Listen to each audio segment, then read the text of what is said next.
Hello, in this video we will learn how to route all internet traffic from a remote branch to a central location through a VPN tunnel. In this scenario I have prepared, we have a home suite home firewall with a local network 192.168.169. As you can see here on X2, in addition to port shield in other interfaces, and a tunnel configured with a firewall that I have called central firewall. We have a VPN tunnel set up against this remote office, and at the remote office the tunnel is obviously up. It is VPN to office and we have a green light.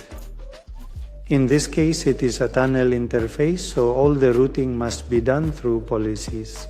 For this reason, at the central office we need to manually configure a routing rule to tell the central office's firewall where to find the home network, which in this case is an object that does not exist yet. So we are going to create it now as an object in the WPN zone. Type network, home network, and the network is 192.168.189.24. We save this object and we can now route it through an interface. When we configure a tunnel interface, it treats it as an interface. We give it a low metric in this case and save. From now on, the central firewall knows how to reach the network. From the branch office, in this case, to home. We see that the firewall automatically generates firewall rules when we create a routing rule. The next step is to create a NAT policy for when the traffic comes from the home network and it heads towards the internet. In this case, we know that the traffic will go out through X1, and as a translated source, we'll make the central firewall indicate that the traffic is coming from X1 and B. The central firewall has a peculiarity. When we go to interfaces, it has two WAN interfaces and round robin is enabled. This causes the firewall to deactivate when packets arrive from the main office or the remote branch. It can decide to send it out through X1 or X2 in this case.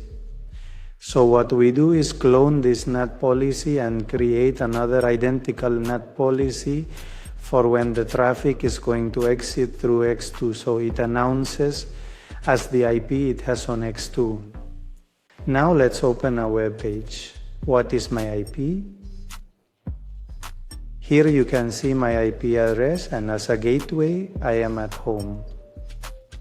So there you have the first and last parts of my IP address, and what we're going to do on the home firewall is create a routing rule.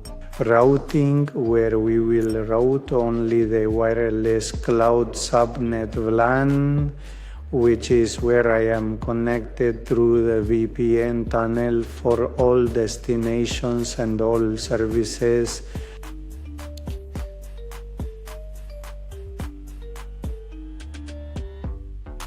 Internet through the office, and we save it. There we have it. We can see counters already appearing. Let's put it in live counters. There it is, and we can see how it's moving. Even though I didn't generate any traffic, there's more traffic on the network. So something is happening. Let's open another page.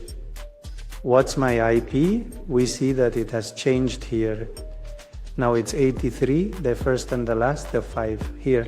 We refresh it and it changes again, and we can see that we're indeed going out to the internet through the main office. In the central firewall, we also have the counters for the native policies that are active. So they are detecting traffic and applying the NAT. This means that at the central office we can manage the traffic originating from the branch when it's traffic from the WPN area destined for the WAN. If we have better control over the origins and know the source IP address or the subnet, in this case the home network, we can fine-tune it a bit more. And we can, for example, block the FTP traffic that you saw was working. If we deny it at the headquarters generating this traffic, this FTP connection from the branch office Wikisia, we can see that the connection is now being rejected. And there are the counters. Connection attempts modified to 5. Although it is always better to block traffic from the origin and put that firewall rule in the remote branch. Let's do a packet capture of ICMP to an IP address 7073 on the central firewall. We start the capture, and from the device at the remote branch we're going to perform a ping. We'll see how the traffic is arriving. There it is, we started and we see that the traffic comes from 192.168.89.1.20 and then is nated to an OSD 2.16.254.3, which is the X1 interface to access the internet. That's all. I hope, as always, it has been useful to you. Thank you very much.